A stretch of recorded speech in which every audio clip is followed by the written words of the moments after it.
Hello everyone, welcome to GC expert academy. मैं हूं Rahul sir.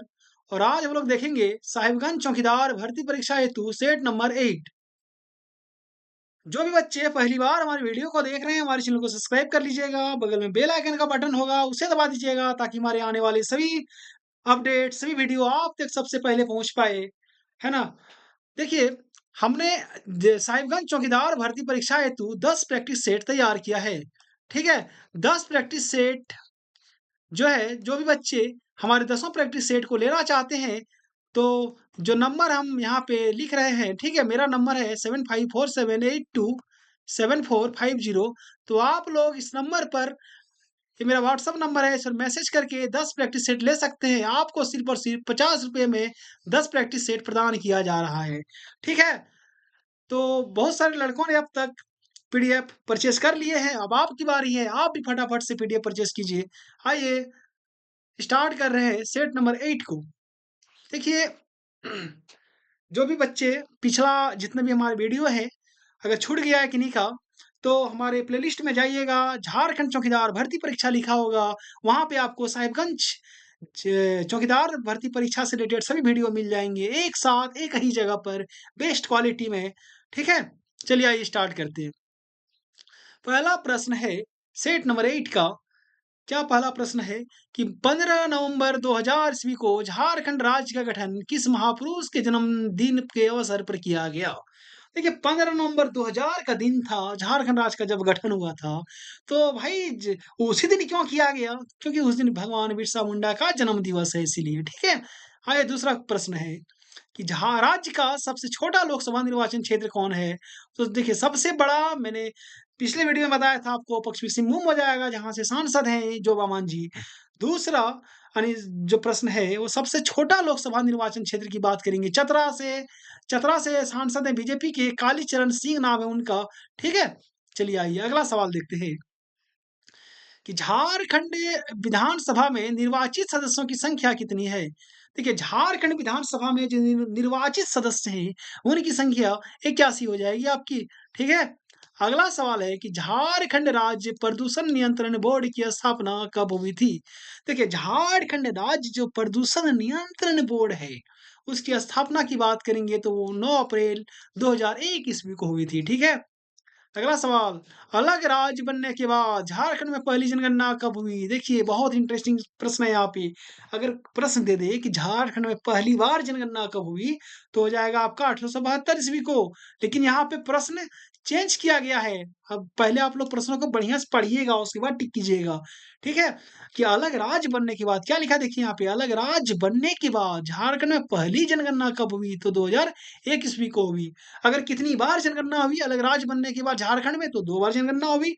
एक 2001 को हुई, 2011 को हुई। ठीक है, चलिए आइए देखिए, जनगणना जो होता है ना, प्रत्येक 10 साल में एक बार होता है। और अगली जो जनगणना 2021 में होनी थी, जिसे स्थगित करके 2026 कर दिया गया है।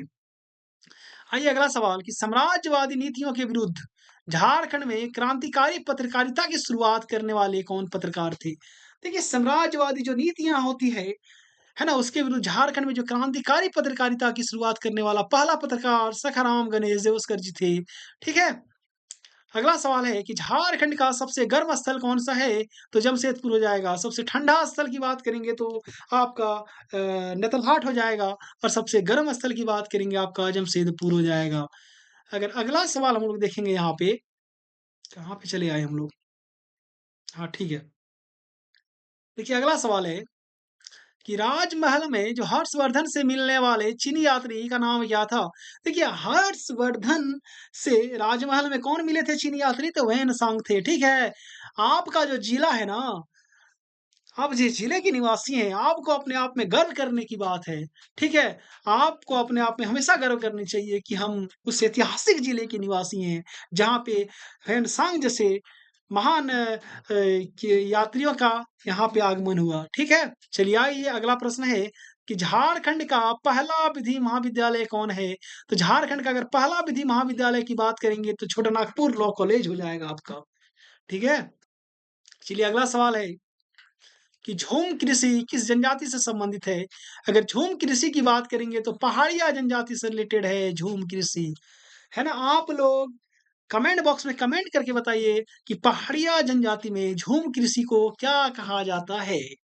ठीक है? आप लोग हमारे चैनल को सब्सक्राइब कर दीजिएगा, बगल में बेल आइकन का बटन होगा उसे दबा दीजिएगा ताकि हमारे आने वाले सभी अपडेट आप तक सबसे पहले पहुंच पाए और वीडियो को शेयर करते रहिएगा ताकि अधिक से अधिक बच्चों तक हमारा वीडियो पहुंच सके। आइए आगे बढ़ते हैं हम लोग। झारखंड में पहली जनगणना किस वर्ष हुई थी? तो 1872 ईस्वी को हुई थी। कब हुई थी झारखंड में पहली जनगणना? देखिए यही प्रश्न मैंने ऊपर बताया, उसी को मैंने यहाँ बताया, सिर्फ शब्दों का यहाँ पे चेंजिंग है, ठीक है? आंसर चेंज हो जाता है तुरंत। अगला सवाल है कि उत्तरी छोटानागपुर प्रमंडल का मुख्यालय कहाँ स्थित है? देखिए उत्तरी छोटानागपुर प्रमंडल का जो मुख्यालय है वो आपका हजारीबाग में स्थित है, ठीक है? चलिए अगला सवाल है कि मनझाइन लोकगीत किस अवसर पर बच्चों द्वारा गाया जाता है? देखिए जो मनझाइन लोकगीत होता है ना, झंझाइन लोकगीत होगा, वो बच्चों के जन्म पर गाया जाता है। मनझाइन झंझाइन सभी की लोकगीत होता है, बच्चों के जन्म पर गाया जाता है, ठीक है? अगला सवाल है कि झारखंड में भारत का कितना परसेंट खनिज भंडार संचित है? भाई झारखंड जो है खनिज संपदा से समृद्ध राज्य है, फिर भी हमारे यहाँ के जितने नेता लोग हैं बार बार ये कहते हुए नहीं चूकते कि झारखंड गरीब राज्य है, झारखंड गरीब राज्य है। अच्छा एक चीज बताइए, जिस राज्य में पूरे भारत का 37% खनिज भंडार संचित हो वो गरीब कैसे हो सकता भाई? है ना? हमें लगता है कि इनको इनकी जो नीतियां है ना, इनको अपनी नीति को थोड़ी सी एग्रेसिव लेवल में बनानी चाहिए, है ना? ताकि झारखंड में जो पर कैपिटा इनकम होता है उसको बढ़ाया जा सके, बहुत सारी चीज़ें हैं, शिक्षा व्यवस्था को सुधारा जा सके, गरीबी को दूर किया जा सके, है ना? स्वास्थ्य व्यवस्था को सुधारा जा सके, सड़क को सुधारा जा सके। बहुत सारे मुद्दे हैं जो झारखंड में अभी होनी है, बहुत सारे विकास हैं।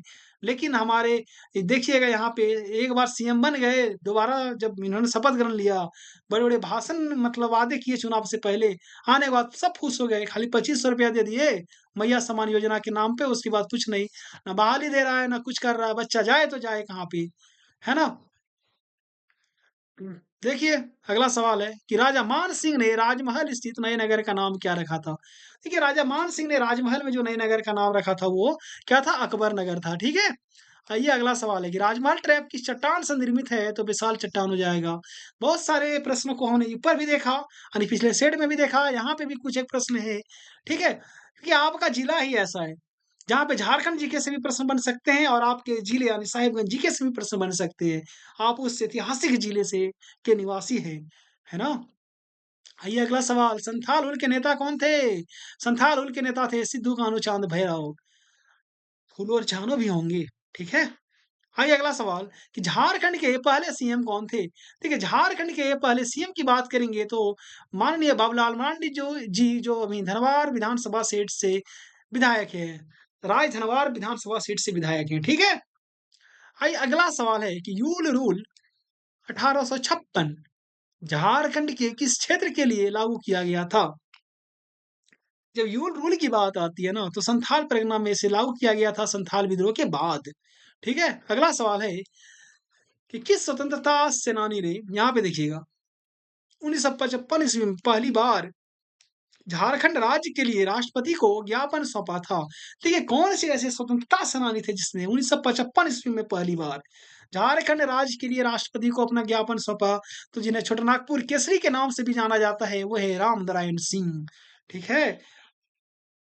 जो भी बच्चे हमारे इस क्लास का पीडीएफ लेना चाहते हैं, वे हमारे दिए गए इस नंबर पर हमें मैसेज कीजिएगा। ये हमारा व्हाट्सएप नंबर है, ठीक है? मेरा नंबर है 7547482750। आपको 10 सेट सिर्फ और सिर्फ ₹50 में प्रदान किया जा रहा है, ठीक है? चलिए आइए अगला सवाल देखते हैं। अगला सवाल है साहिबगंज जीके से रिलेटेड, क्योंकि मेरे सेट में जो पहला 20 सवाल होते हैं, वे झारखंड जीके से रिलेटेड होते हैं। अगला 20 सवाल साहिबगंज जीके से और जो आखिरी 10 सवाल होते हैं, कुछ मैथ से होते हैं, कुछ झारखंड जीके से होते हैं। एकदम सिस्टमैटिक वे से मैंने प्रश्नों को तैयार किया है। जिस प्रकार से आपके वहाँ एग्ज़ाम हॉल में पूछे जाएँगे, उस प्रकार से ही मैंने सेट तैयार किया है, ठीक है? चलिए आइए फटाफट आगे बढ़ते हैं। साहिबगंज का कौन-सा प्रखंड ऐसा है जो ना तो किन्हीं जिलों के साथ अपनी सीमा साझा करता है और ना ही अन्य किसी राज्य के साथ? भाई साहिबगंज में भी एक प्रखंड ऐसा है जो ना तो कोई जिला के साथ अपनी सीमा साझा करेगा और ना ही कोई भी अन्य राज्य के साथ। ठीक है? तो एकमात्र प्रखंड है तालझारी प्रखंड। ठीक है? तालझारी प्रखंड के बारे में मैं आपको बता दूँ कि मोतीझरा जलप्रपात जो है इसी प्रखंड का हिस्सा है ना? कितने बच्चे तालझारी प्रखंड से हमारे वीडियो को देख रहे हैं? कमेंट बॉक्स में कमेंट करके बताइए आप लोग। आइए अगला सवाल कि कौन-सा राष्ट्रीय राजमार्ग साहिबगंज से होकर गुजरते हैं? तो अगर राष्ट्रीय राजमार्ग यानी नेशनल हाईवे की बात करेंगे, तो आपका NH-80 एंड NH-133 बी हो जाएगा। 2 गो राष्ट्रीय राजमार्ग है, 2 गो NH है, जो कि आपके साहिबगंज से होकर गुजरते हैं। चलिए आइए अगला सवाल, फटाफट कर रहे हैं हम लोग, है ना?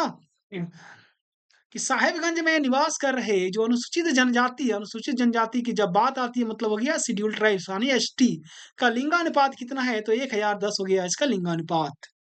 अगला सवाल कि साहिबगंज में 2019 से 21 हो जाएगा यहाँ पे 21 है। ठीक है, उसमें कितना वन क्षेत्र में वृद्धि हुआ? देखिए, जो वन रिपोर्ट आती है ना पर 2-2 साल में एक बार आती है, तो 2019 में आई थी, फिर 2021 में आई, फिर 2023 में आ चुकी है। लेकिन 2023 का जो वन रिपोर्ट आने में कुछ ही चंद दिन हुए हैं, इसलिए आपके एग्ज़ाम में जो वन रिपोर्ट से प्रश्न रहेंगे, वो 2021 वन रिपोर्ट से प्रश्न रहेंगे। ठीक है? तो 2019 से 2021 में जो वन रिपोर्ट आया, तो 2 सालों में आपके साहिबगंज जिले में जो वन क्षेत्र है, उसमें कितनी वृद्धि हुई? 1.60 किलोमीटर स्क्वायर की वृद्धि हुई। ठीक है? आइए अगला सवाल कि गुमानी नदी की सहायक नदी कौन-सी है? देखिए, गुमानी नदी की जो सहायक नदी है ना, वो आपका मेरेल हो जाएगा, ठीक है? चलिए आइए अगला सवाल है कि संथाली भाषा देखिए साहिबगंज के निवासी हैं, संथालों की वहाँ बहुलता है, तो आप लोग संथाली भाषा से भी है ना, के जितने भी टॉपिक हैं, उनसे भी 2-3 प्रश्न पूछे जाएँगे। ठीक है? तो संथाली भाषा की लिपि कौन-सी है? आपका ओलचिकी लिपि हो जाएगा, ठीक है? ओलचिकी लिपि का ओलचि ओलचिकी लिपि का जो आविष्कार किया था, पंडित रघुनाथ मुर्मू ने किया था 1941 ईस्वी में, ठीक है? देखिए मैं जब आपको पढ़ाता हूँ ना, तो मेरे पास ना तो कोई किताब मैं लेके बैठता हूँ, ना कोई कॉपी लेके बैठता हूँ, ना फ़ोन लेके बैठता हूँ, है ना? राहुल सर झारखंड जीके के लिए स्पेशलिस्ट हैं। इसलिए झारखंड जीके से रिलेटेड कहीं पे भी आपको कोई समस्या हो, आप लोग कमेंट बॉक्स में जाइए, कमेंट कीजिए। मैं सबके कमेंट का रिप्लाई देता हूँ, आपके भी कमेंट का रिप्लाई दे दूँगा। किन्हीं बच्चे को अगर पर्सनल सवाल पूछनी हो, तो आप मेरा व्हाट्सएप नंबर है, उसमें मैसेज कर सकते हो। मैं ज़रूर रिप्लाई करूँगा, है ना? आइए अगला सवाल, फटाफट, है ना? देखिए, संथाली भाषा को किस संविधान संशोधन के तहत संविधान की 8वीं अनुसूची में जोड़ा गया? तो क्या हो जाएगा? 92 संविधान संशोधन अधिनियम, ठीक है? कब? 2003 हो जाएगा। है ना? संथाली भाषा जो था उसको जो 8वीं अनुसूची में शामिल किया, 92 संविधान संशोधन के अधिनियम के मतलब अंतर्गत शामिल किया गया, ठीक है? आइए अगला सवाल है कि झारखंड की जो सर्वाधिक जनसंख्या वाली जनजाति कौन है? भाई झारखंड में जो क्या बोलते हैं संथाल जो है ना, इसकी जो आबादी है लगभग-लगभग 56% के आस-पास पाई जाती है। टोटल जनजातियों में ठीक है, कितनी पाई जाती है? 56% के आस-पास पाई जाती है। टोटल कितनी जनजाति है झारखंड में? 32 जनजाति है। 32 में क्या हो गया? आपका 8 गो आदिम जनजाति हो गया। वो 8 आदिम जनजाति में से तो बहुत कोई आप ही के इलाके में पाया जाता है। सिसोरिया पहाड़िया, माल पहाड़िया, है ना? चलिए आइए अगला सवाल कि संथालों का संस्थापक पिता जो है किन्हें माना जाता है? देखिए संथालों का जो संस्थापक पिता माना जाता है, वो लुगु बुरु को माना जाता है। ठीक है? अगला सवाल है कि संथाल जनजातियों में सबसे कठोर दंड को किस नाम से जाना जाता है? भाई संथाल जो जनजाति होता है उसमें सबसे जो कठोर दंड होता है ना, उसको आप लोग बिटलाहा बोलते हैं। आप लोग क्या मतलब उस सज़ा का नाम ही है बिटलाहा। बिटलाहा मतलब यही होता है सामाजिक बहिष्कार कर दिया जाता है। ठीक है? चलिए आइए अगला सवाल है आप लोग हमारे चैनल को सब्सक्राइब कर लीजिएगा, बगल में बेल आइकन का बटन होगा उसे दबा दीजिएगा ताकि हमारे आने वाले सभी अपडेट आप तक सबसे पहले पहुंच सके और वीडियो को शेयर करते रहिएगा, है ना? जितना ज़्यादा हो सके उतना ज़्यादा शेयर कीजिए आप लोग, जिस माध्यम से हो सके फेसबुक, इंस्टा, व्हाट्सअप सब में शेयर कीजिए आप लोग ताकि सभी लड़कों तक हमारा वीडियो पहुंच सके। आइए अगला सवाल है कि तालझारी प्रखंड साहिबगंज के किस जिले में सॉरी झारखंड के किस जिले में स्थित है? देखिए तालझारी प्रखंड जो है वो झारखंड के कौन से जिले में स्थित है? तो आपका साहिबगंज हो जाएगा, ठीक है? अगला सवाल है कि मेगासनी जो थे, है ना? उसने अपने पुस्तक में सौर्या पहाड़िया जो जनजाति है, ठीक है? उसको किस नाम से संबोधित किया है? तो मलेर हो जाएगा। मेगासनी जो थे, उसने अपनी पुस्तक में सौर्या पहाड़िया को मलेर नाम से संबोधित किया है ना? चलिए आइए अगला सवाल है कि संथाल परगना में भागलपुर के कमिश्नर जो जॉर्ज जूल थे, उसकी सहायता से यूल रूल नामक नए पुलिस कानून की व्यवस्था किस वर्ष की गई थी? तो सिंपल सी बात है, जो यूल रूल नामक नया जो पुलिस कानून लागू हुआ था संथाल परगना में 1856 ईस्वी में लागू हुआ था। ठीक है? जो संथाल विद्रोह हुआ था ना उसके बाद। अगला सवाल है कि चांद भैरव को साहिबगंज के किस प्रखंड में गोली मारकर हत्या कर दी गई थी? देखिए सिद्धू कान्हू चांद भैरव संथाल विद्रोह के नायक थे ये चारों।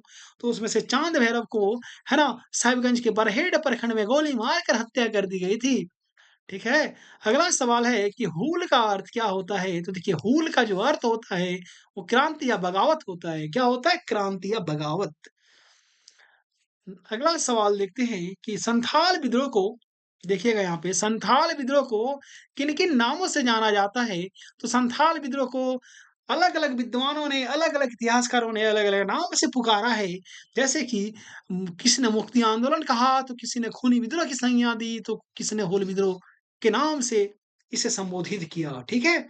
तो संथाल विद्रोह को अलग-अलग नाम से भी जाना जाता है। मुक्ति आंदोलन हो, खूनी विद्रोह हो, हूल विद्रोह हो।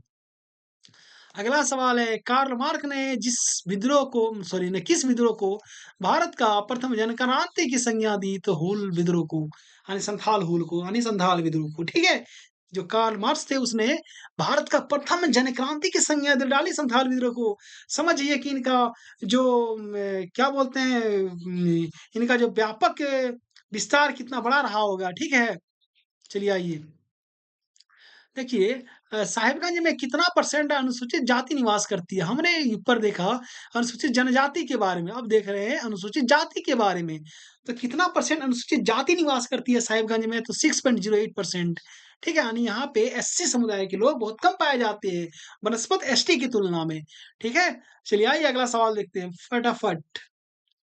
क्या है ना कि बिंदु धाम मेला झारखंड के किस जिले में लगता है? जब बिंदु धाम मेले की बात आती है बहुत सारे लोग बिंदुधाम मेला गए भी होंगे। कितने लोग गए हैं भाई? थोड़ा कमेंट करके तो बता दीजिए कि ये साहिबगंज के किस प्रखंड में लगता है?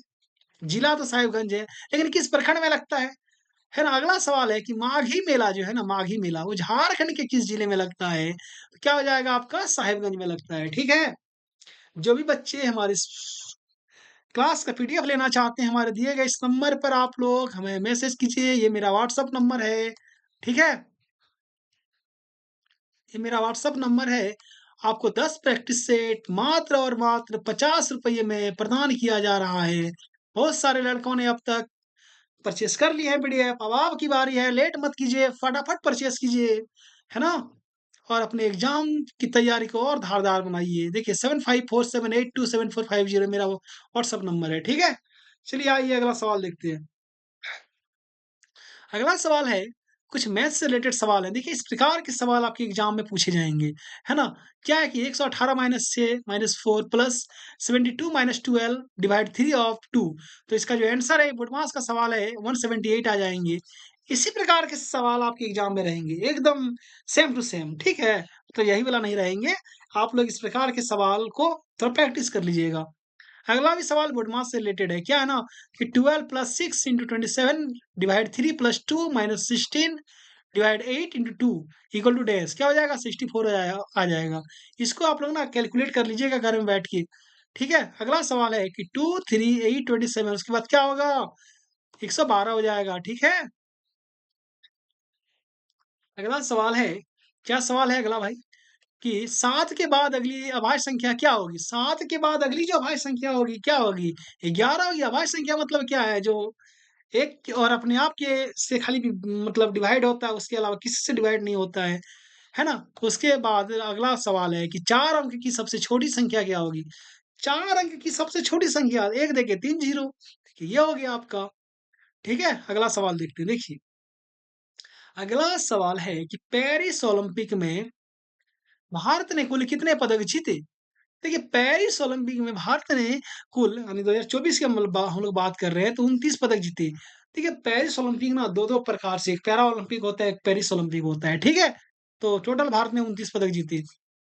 अगला सवाल है कि भारत महिला क्रिकेट टीम के कप्तान कौन है? भारत महिला क्रिकेट टीम के कप्तान की बात करेंगे हरमनप्रीत कौर। ठीक है, अगर भारत पुरुष क्रिकेट टीम के कप्तान की बात करेंगे तो अलग-अलग कप्तान है भाई। टी20 में आपका सूर्या हो गया, सूर्य कुमार यादव और वनडे और टेस्ट में आपका रोहित शर्मा जी हो गए। भले भी भारत टीम हार रही है हर एक जगह, है ना? लेकिन वापसी करेगी।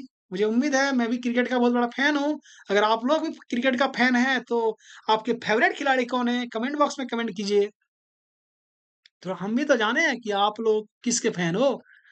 भारत संविधान दिवस किस सॉरी राष्ट्र संविधान दिवस किस दिन मनाया जाता है? तो 28 नवंबर को, सॉरी 26 नवंबर को। देखिए, राष्ट्र संविधान दिवस जो होता है ना, 26 नवंबर को इसलिए मनाया जाता है क्योंकि 26 नवंबर 1949 को हमारे देश में संविधान जो है ना, उसको वो बनकर तैयार हो गया था, उसके कुछ भाग को लागू किया भी गया था, है ना?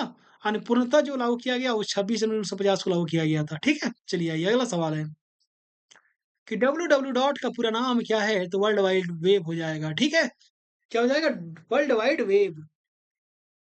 देखिए, रांची जैसन शहर में लाइट कट गया अभी, बहुत ही दुर्भाग्य की बात है हमारे झारखंड का, है ना? कि इतने ज़्यादा खनिज संपदा होने के बावजूद भी रांची जैसे राजधानी में लाइट की ये समस्या है ना? आपके उधर भी लाइट कटता है क्या? थोड़ा कमेंट करके बताइएगा, है ना? कि आपके उधर 24 घंटे में कितने घंटे लाइट मिलती है? चलिए देखिए अगला सवाल है और आखिरी सवाल है कि क्षेत्रफल के हिसाब से झारखंड का सबसे बड़ा जिला कौन-सा है? तो क्षेत्रफल के हिसाब से झारखंड का सबसे बड़ा जिला आपका पश्चिमी सिंहभूम हो जाएगा। अगर छोटे की बात करेंगे तो रामगढ़ हो जाएगा। इस प्रकार से आज की सेट समाप्त होती है। अगर वीडियो अच्छी लगी हो तो हमारे चैनल को लाइक कीजिएगा, सब्सक्राइब कीजिएगा, शेयर कीजिएगा और कमेंट करके बताइएगा कि आज की क्लास कैसे लगी आपको। मिलते हैं अब अगले वीडियो में, तब तक के लिए धन्यवाद। जोहार।